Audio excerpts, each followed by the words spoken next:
Arrival from TETCHED.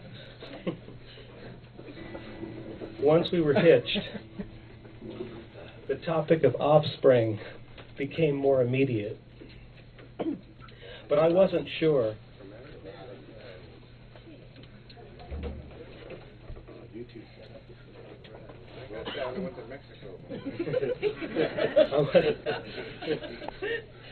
I wasn't sure if I wanted a new roommate who would clutch rattles and rings, suck on a feeding bottle, grab jewelry, paper, and eyeglasses, and throw teethers and blocks around. I didn't know if I wanted a new blood relative who would blow raspberries through his or her lips, say dwit, dwit, dwit repeatedly, and squeak, scream, and cry.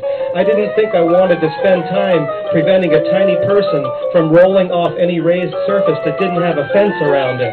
I had to admit, however, that I might be charmed by a small human who would bounce, flap his or her arms, bob his or her head like a dashboard puppet, and twist his or her toes and feet like rubber with the help of fingers and hands.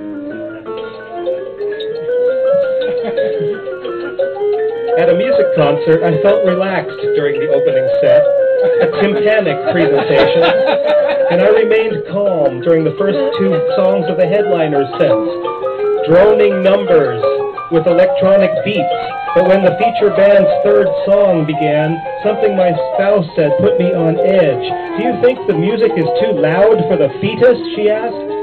Suddenly, the crash and roar took on a baffling importance. I imagined a small being shrinking from the tsunami of sound, cringing from the mix of snap and pop.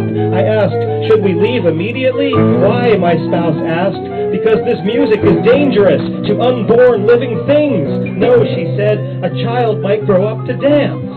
Afterward, though, I couldn't forget the wall of noise. I asked anyone who would listen, "Can rock concerts cause deafness in infants?"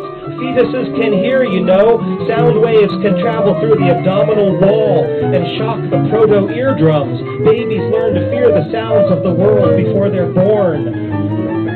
When those people couldn't or wouldn't answer, I found books about pregnancy, turned to the indexes, and looked for entries like rock, noise, pain, hammer, anvil, cochlea, and deafness, but found no such listings.